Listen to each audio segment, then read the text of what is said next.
I love the whole idea and concept of finding something that's been thrown away and finding something really beautiful in it. So I'm obsessed with the idea of being able to turn things that nobody cares about anymore into a work of art. And you do it by finding something. For me, it's old clothing and old textiles that have something wrong with them, or they're worn out or faded or ripped. And actually there's an element of incredible beauty about that. And to other people it looks like a dirty old pile of clothes in a bin. But when you take it out, wash it, clean it, look at it, feel it, there's something extraordinary about it. There's a particular quality. Maybe it's a tone, a colour that's really unusual, that's got there through a long life. Maybe it's clothing that's been worn a lot, hung out on a line, washed repeatedly. And that makes the colour something, or the texture, something that would be almost impossible to replicate in paint. Are you looking at colour and texture equally? Yes, yeah, definitely. They're both equally important, and the way they work together, because obviously texture impacts on colour and vice versa. Yeah. So finding those pieces and then working with them to transform them into a piece of art is what satisfies me enormously. And I think it's partly that idea of saving something, rescuing it, and making it new. By using just things that people have thrown away, your choice is really restricted. Yeah. Suddenly it narrows down. You don't have that many options. And so that forces you to be creative, and it often makes you think in unusual ways and go down paths you never would have done otherwise. And I love the idea of your choice being restricted. I mean, we're in a world now where artists, most artists, certainly in the West, have enormous amounts of choice, infinite choice in terms of the materials and mediums you can use. So I'm interested in what happens to my creative process when there are much fewer choices, and I can only work with what has literally been thrown away that I found. And I find most of my materials in the charity shops that I do work in. So I rescue them, take them home, clean them, and then turn them into all these pieces of art. And then do you then break them all up, so you've got all the colour texture everywhere? Yes, I've got them ordered on shelves. Looking at everything? Yeah, they're all on open shelves in grades of colour and texture as well. So the denim is all together, and the linens, cottons, patterns, plain colours. And then sometimes I get a lot of old linen, old tablecloths that are full of holes. And so I put them in a tea bath with tea leaves, leave them overnight, hang them out on the line, and that's how you get these wonderful sort of worn out, vintagey looking colours. Really? And they enhance the other colours of the clothing. It brings it out more rather than just a plain dirty white, which can be a bit drab. So I have a background in Aboriginal art and the study of design from around the world, and that's always made me interested in the way that people tend to abstract the landscape and abstract people and places using very simple sets of very simple symbols. And for example, the pathways is massively important in my art. So all of these pieces, they're in strips, and these are in strips that go in horizontal and vertical lines. And that in Aboriginal art is called siteless dividers, and it's a way of dividing space. So it's a way you can measure how far you've travelled across a landscape. So what I do is I love to rip up the fabric into strips, and then I'll arrange them, work out a pattern that works, and then stitch them together, hand stitch, and stretch them over the canvas. So you sort of see the work evolving in that stage of arranging the strips. That's the key bit. But then sometimes you can change your mind and move things around. And of course, when I started drawing on the textiles... Did that come later? It did come a bit later, yeah. And it was really because of lockdown, and suddenly everything sort of closed, and you felt that you were very much at home. You couldn't really go anywhere. And I tend not to use Amazon because I know it's a bit on PC. So I was very restricted suddenly with the surfaces I could draw on and work on, and I wanted to keep drawing because I was drawing in notebooks and things like that. I was running out of surfaces. And when I was a child, I loved drawing on walls. I absolutely adored drawing on walls, and of course you're not allowed to. So I took some of the old denim that I had and just put ordinary household emulsion on it, which is very cheap, just in big tins in the shed, and then started drawing on that, just as a surface to draw on. But I found that I absolutely loved drawing on that surface, the roughness of the canvas or the denim, or whatever fabric it was. Linen's lovely as well. Along with that matte surface, chalky surface of the paint, is a really beautiful surface to draw on. And I just kept drawing and drawing. And because I was having very vivid dreams during lockdown, as I know a lot of people did, because it was such a time of change, I found myself drawing the images I'd seen in the dreams. And I was in a dreamy sort of state while I was drawing them, which sounds a bit odd, but I was just wanting to be playful and experiment, and it just all came tumbling out. And I really enjoyed that process. But I'd be looking at the paint and the surface, and then the image would just pop into my head and I'd see it on the paint, and so then I'd just draw it. But I did read about, have you heard about the artist Madge Gill? She's an outsider artist, a middle-aged woman during the 50s. And she just drew very different drawings from mine. They don't look anything like them. But she believed, and I don't believe this, but she believed she was possessed by a friendly spirit who did all the drawing. So she had, reams and reams of paper, like almost like wallpaper, going on for miles, all with these intense drawings all over them. Different from mine, but the only similar thing I felt when I read about her was that she was in a sort of trance-like state while she was drawing them. And I was a little bit too. Not so that I wasn't aware of my surroundings, but just it is a strange intensity where it's just you and the surface and the pen. I take after my father's side in the sense of having a real eye and always being drawn to beautiful, interesting things. And as a young child, I collected things constantly, stones, bits of rubbish, twigs, leaves. I took a bag with me wherever I went, apparently from the age of 2, and was constantly collecting things and looking at things and feeling the texture. I am definitely still doing that. Definitely. One of the most remarkable things I ever saw, and I was about the age of 12, and this probably triggered my way of thinking about the visual arts.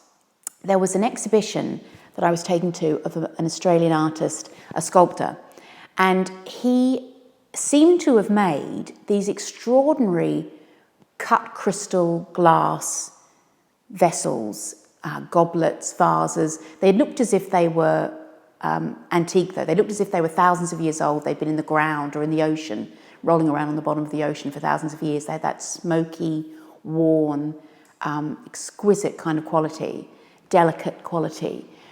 And then you suddenly realised he'd made them from bits of old plastic bottle and broken toys that had washed up on the beach near where he lived. And he'd turned these into these amazing works of art, and they just looked beautiful. And yet if you'd seen them walking along the beach, you wouldn't have looked twice at them, or you just would have thought litter or thrown it away. So it took his eye to detect these beautiful bits of worn plastic and to turn them into something that everyone admired. And that really always stuck with me. I thought it was a kind of magic. It was alchemy of some kind. And I just thought it was mesmerising. And I think that has always been in the back of my mind. So I've always loved, nothing is more delightful than finding something on the ground or something that someone's thrown away and turning it into something else. It's massively satisfying. And obviously, an incredibly good thing to be doing in the modern world with all the problems we've got with waste and so on. So, you're on the right track as well from a, political and environmental perspective. Something out of nothing. Is there a comment about waste here? I guess there is. It worries me, waste. When I see it does sort of haunt me when you see those massive mountains of rubbish and when you see things floating in the ocean. And also political. There are some remarkable things going on in the poorest parts of the world where people are given the rubbish from everyone else. So the West passes its waste on to the poorest countries. And then people in those countries take those old clothes or that old rubbish, and they all turn it into amazing things. And that's again a kind of creativity and a usefulness that I find extraordinary, and I just wish we were doing it more as well. Necessity is the mother of invention. So when you've only got certain things to work with, you have to become much more inventive. And I think people can sometimes get drowned with choice, and it all becomes about the personal journey in the modern art world. But obviously mine's a personal journey as well, but it's done through this prism or this restriction of things that I'm finding. And that's fate, that's up to fate, really, what's turning up and what I'm lucky enough to find. But luckily there is so much waste, there is actually quite a lot to choose. Do you enjoy it? I really love it. I love it. I've never loved anything more. Focused always on art whenever I could. So I did fine art at university in history of art. It's called fine art in Australia, but it was history of art. I did prehistoric art, Aboriginal art in archaeology. So everything was always about the arts, coming at it through an academic route. And it's just been a wonderful natural progression to actually move into being a practicing artist. And I've never been happier, I have to say. And also, I think with the drawing, it's really about, I was always scared of drawing. I did A-level art, the Australian equivalent. Right.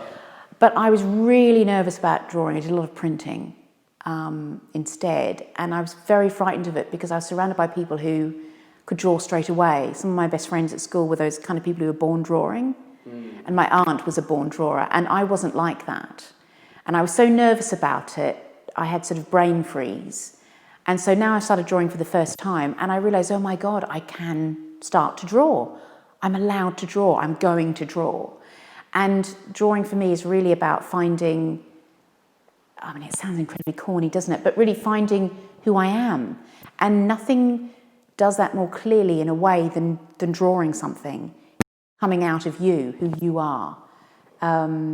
It's your I, in a sense. And because people's drawing styles are incredibly unique and different. And that's exciting, finding out who I am. I'm very excited about that with the drawing. There's a kind of, sometimes I think there's almost an ethnographic feeling to them. They almost feel like they're part of a prehistoric cloak or something, or some really old textile that's just been dug out of the earth. I like that feeling as well. They're sort of remnants left over from another time. But really, yeah, it's about looking at things and thinking about scraps and bits of leftovers as something that can be valuable and important and beautiful. The problem with me is there's too many directions I want, too many things I want to explore and not enough hours in the day. You should see my notebooks. They are rammed to the eyeball. And I just I feel sometimes a bit overwhelmed by it all, but I will just hurl myself into it, super excited about it. I don't really want to do anything else. I start to get really grumpy when I'm made to do anything else now, and I can't be in my studio. I get quite upset and don't really want to go and meet people rather than be in my studio. So, but hopefully I'll settle down a bit. I found that the narrowing of focus you get from just using materials that you find means that it pushes me in more exciting creative directions. Yeah. It's not that I wouldn't want to explore other areas. I'd like to try painting in the future and so on, but at the moment I'm just interested in collage and drawing. Some of them hum. I love this one because the colours are so extraordinary that they're almost humming, they're almost vibrating. And it's a pair of old vintage Wrangler jeans, red Wrangler jeans, which blessedly had a burn in the knee, so I was able to cut them up. But I think a lot of the inspiration too comes from the fact that some of the most beautiful art traditions, I think, in the world are ones that have come from situations and contexts that have arisen from scarcity and need and poverty. So people who've had nothing and they've had to make things for functional reasons, for utilitarian reasons, but they've still used all their they've put their creative energy into it. They haven't just done it in a functional, I don't care about this way. They've made them beautiful. So for example, Japanese boro, where the very, very poorest people in Japan needed warm coats and futon covers in the winter, incredibly cold winters in Japan. And so they would take every little scrap of denim and cotton that they had, which wasn't much, and stitch and re-stitch and patch their clothes. Yeah. But they turned it into an art form. It's absolutely exquisite, the way they did the stitching, the way they matched faded patches with faded stripes, with faded stripes going the other way, and just moving it around, using the natural kind of wear and tear that were happening in the fabrics to create these beautiful rhythmic pieces of art, things that are now considered art, and they're now very, very, very valuable pieces of art, and they're in galleries worldwide, and yet they were made by the poorest of the poor. And another example would be Chinese G-bar, which isn't very well known about, but inspired a lot of these pieces in the sense that they used rice glue to stick things down. So when I've stretched my pieces, I then stick them to the surface of the canvas and then wrap them around. And what the Chinese people were doing with G-bar was that any little scrap of silk or cotton that they had, they would stick down in layers using rice glue onto the back of card. And they were squares about 50 by 50 centimetres, and they'd layer them up, but they'd compete with each other to create the most beautiful piece. And in fact, all they were going to use these pieces for was, once they'd built up enough layers of very thin, worn fabric, they then cut them out to use them as the soles of shoes rather than leather, because they were too poor for leather. And at some point, or rather in the 50s, I think, an American tourist travelling in the backwaters of China found some in a hardware shop and just thought they were extraordinarily beautiful. So he took them back to the States, and they're now considered these amazing works of abstract art. Absolutely beautiful, really stunning. You look at them and you just gasp, because they're so lovely. And again, it's about the worn textures, faded colours, but the people have chosen to put those colours together in such a brilliant way that they're just incredible. They're really wonderful pieces of art.